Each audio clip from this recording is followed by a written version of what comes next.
ખાસ સઘન મતદાર યાદી સુધારણા અભિયાન નવા વિસ્તારોના લોકો માટે તક લઈને આવ્યું। શહેર આસપાસ બનેલા નવા વિસ્તારોમાં વસવાટ કરતા નાગરિકો પોતાનું નામ મતદાર યાદીમાં દાખલ કે ફેરફાર કરી શકશે। ખાસ સઘન મતદાર યાદી સુધારણા અભિયાન દરમિયાન તારીખ 4 થી બૂથ લેવલ ઓફિસર ઘરે ઘરે ફરીને ખરાઈ કરશે। વડોદરા શહેર અને જિલ્લામાં શરૂ થયેલું ખાસ સઘન મતદાર યાદી સુધારણા અભિયાન દરમિયાન શહેર આસપાસ વસેલા નવા વિસ્તારોમાં વસવાટ કરતા લોકો માટે તેમના મતદાર યાદીમાં નામ દાખલ કરવા માટેનો અવસર લઈને આવ્યું છે। જોકે આ અભિયાન સંદર્ભે અફવાઓથી દૂર રહેવા માટે કલેક્ટર ડોક્ટર અનિલ ધામેલિયા દ્વારા અપીલ કરવામાં આવી છે। ભારતના ચૂંટણી પંચ દ્વારા જાહેર કરવામાં આવેલા ખાસ સઘન સુધારણા અભિયાનની વિગતો આપતા કલેક્ટર ડોક્ટર ધામેલિયાએ જણાવ્યું કે તારીખ 4 નવેમ્બરથી 1 માસ સુધી બૂથ લેવલ ઓફિસર તેમના વિસ્તારોમાં તમામ ઘરોમાં જશે અને નિયત કરાયેલી પ્રક્રિયા મુજબ ખરાઈ કરશે। જો તેમાં કોઈ મતદાર મળી ન આવે તો 3 વખત ત્યાં જઈને ખરાઈ કરશે। ચૂંટણી પંચ દ્વારા માન્ય એવા 13 પ્રકારના આધાર પુરાવા સાથે મતદાર પોતાની ખરાઈ કરાવી શકશે। જિલ્લાના બૂથ લેવલ ઓફિસર BLO દ્વારા તારીખ 4 નવેમ્બર 2025 થી તારીખ 4 ડિસેમ્બર 2025 સુધીમાં તથા તારીખ 27 ઓક્ટોબર 2025ના મતદાર યાદીના આધારે એન્યુમેરેશન ગણતરી ફોર્મ દરેક મતદારોના ઘરે ઘરે જઈને તેનું વિતરણ કરવામાં આવશે। જો કોઈ મતદાર નહીં મળે તો BLO દ્વારા દરેક મતદારના ઘરે ઓછામાં ઓછી 3 વખત મુલાકાત લેવાશે। મતદાર યાદીના ખાસ સઘન સુધારણા કાર્યક્રમ દરમિયાન મૃત્યુ, કાયમી સ્થળાંતરીય અને ડુપ્લિકેટ મતદારોને દૂર કરવામાં આવશે અને નવા લાયક મતદારોને ઉમેરવામાં આવશે। તે પણ સુનિશ્ચિત કરવામાં આવશે કે વૃદ્ધો, બીમાર, દિવ્યાંગ અને નબળા વર્ગોના લોકોને ફોર્મ ભરવામાં અને ચકાસણીની પ્રક્રિયામાં કોઈ તકલીફ ન પડે તથા તેના માટે સ્વયંસેવકોની મદદ પણ લેવામાં આવશે। મુસદ્દા મતદાર યાદીની પ્રસિદ્ધિ તારીખ 9 ડિસેમ્બર 2025 મંગળવારના રોજ કરવામાં આવશે તથા હક દાવા અને વાંધા અરજીઓ રજૂ કરવાનો સમયગાળો તારીખ 9 ડિસેમ્બર 2025 થી 8 જાન્યુઆરી 2026 સુધીનો રહેશે। મતદાર યાદીની આખરી પ્રસિદ્ધિ તારીખ 7 ફેબ્રુઆરી 2026ના રોજ કરવામાં આવશે।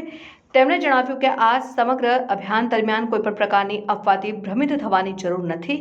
ખરી વિગતો ચૂંટણી તંત્ર દ્વારા આપવામાં આવશે। કોઈ મદદની જરૂર હોય તો ચૂંટણી પંચની હેલ્પલાઇન નંબર ઉપર સંપર્ક કરી શકાય છે। આપણે આના માટે અલગ અલગ પ્રકારની જે વ્યવસ્થા કરેલી છે, એક આપણા BLO મારફતે તો સ્વાભાવિક છે કે કામગીરી થશે। ERO કક્ષાએ પણ એમની સઘન આ કામગીરીનું મોનિટરિંગ કરવા માટે ત્યાં પણ એમના માટે હેલ્પ ડેસ્કની રચના કરવામાં આવી છે। જિલ્લા કક્ષાએ આપણે કલેક્ટર ઓફિસની અંદર જ માઇગ્રન્ટ્સ માટેનો, ખાસ કરીને કેમ કે આમાં માઇગ્રેશનનો પ્રશ્ન એક વધારે છે, એટલે આ કિસ્સામાં માઇગ્રન્ટ્સ માટેનો હેલ્પ ડેસ્ક પણ આપણે બનાવવાના છીએ, જ્યાં એમની સહાય, એમને કોઈ આવશ્યકતા હશે તો એમને આપણે ગાઈડ કરી શકીશું। ઇલેક્શન કમિશન ઓફ ઇન્ડિયાની જે હેલ્પલાઇન નંબર છે, એમની અંદર પણ ફોન કરીને કોઈ પણ સમયે આપણા જે મતદાતાઓ હોય એમને ફોન કરીને માહિતી મેળવી શકશે અને એની વિગતો પણ આપણે સર્ક્યુલેટ કરવાના છીએ। Thank you. સામાન્ય રીતે જે 2-3 પ્રકારની અફવાઓ આ સમગ્ર પ્રક્રિયા દરમિયાન જે ફેલાતી હોય છે, એક પ્રક્રિયા કે સામાન્ય રીતે આમની અંદર આપણે મતદારોનું નામ કમી થઈ જશે। મતદારોનું કોઈ આમાં નામ કમી થવાનું નથી, એટલે આ પ્રક્રિયાની મુખ્ય અગત્યતા એ છે કે આપણે તમામ લાયક મતદારોને આમની અંદર સમાવેશ કરવાના છે અને એના માટેની કવાયત છે, એટલે આમાં કોઈ મતદારોનું નામ કમી થઈ જાય એ પ્રકારની કોઈ ગુંજાઈશ નથી। પણ અગત્યનું એ છે કે દરેક મતદાતાએ પોતાએ ઇન્યુમરેશન ફોર્મ આપણે સબમિટ કરવું પડશે, એટલે પહેલી એક અફવા આ પ્રકારે સામાન્ય રીતે ફેલાતી હોય છે। બીજી અફવા સામાન્ય રીતે એ પ્રકારે આપણે ઘણી વખત ખાસ કરીને બિહારનું સ્પેશિયલ ઇન્ટેન્સિવ રિવિઝન થયું તે વખત દરમિયાન પણ ફેલાયેલી હતી કે આમની અંદર એક સાથે બલ્કમાં નામ ડિલીશન થતા હોય અથવા નીકળી જતા હોય। ઇન્યુમરેશન ફોર્મની પ્રક્રિયા જ એવી છે કે આમાં બલ્કમાં નામ નીકાળવાને કોઈ અવકાશ નથી। BLO તમામ જગ્યાએ જશે, ડ્યુ વેરિફિકેશન કરશે અને ત્યાર પછી જ આપણે એમાં નામો દાખલ થશે। એટલે આ પ્રક્રિયાના અંતે બની શકે કે ઘણા બધા નામો જે આમાં આઈધર એમનું ડેટ થયેલું હોય અથવા શિફ્ટિંગ થયેલું હોય, તો એક સાથે બલ્કમાં આપણે એમાં ઘટાડો થતો હોય અથવા વધારો થતો હોય, એટલે એમાં ફેરફાર જે સામાન્ય મતદાર યાદીની પ્રક્રિયા દરમિયાન નથી થતા એના કરતાં અહીંયા ફેરફાર વધારે થતા હોય છે। એટલે આ કિસ્સા દરમિયાન સ્વાભાવિક છે કે એમાં સુધારા વધારો થવાનો અવકાશ વધારે હોય, પણ એમના એવું ક્યાંય એમાં એવું ગુંજાઈશ નથી કે બલ્કમાં કોઈના નામ ડિલીશન થતા હોય। ત્રીજી, આમની અંદર ડોક્યુમેન્ટ્સની જે આવશ્યકતાઓ છે, ઇલેક્શન કમિશન ઓફ ઇન્ડિયાએ 3 ડોક્યુમેન્ટ્સ, જે 13 પ્રકારના અલગ અલગ ડોક્યુમેન્ટ્સ જાહેર કર્યા છે, એ 13 પ્રકારના ડોક્યુમેન્ટ્સની આવશ્યકતા છે।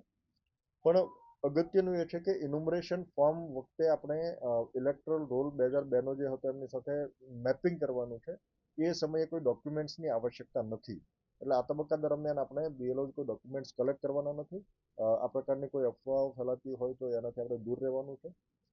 આ સમગ્ર પ્રક્રિયા ઇલેક્શન કમિશન ઓફ ઇન્ડિયા મારફતે જે ગાઈડલાઈન આપવામાં આવેલી છે, સ્પષ્ટ ગાઈડલાઈનને અનુસરીને સઘન રીતે એ પ્રકારે જ કરવામાં આવે છે અને એ જ પ્રકારે આપણે સમગ્ર કામગીરી હાથ ધરીશું. મતદારોને કોઈ કન્ફ્યુઝન થાય તેની માટે કોઈ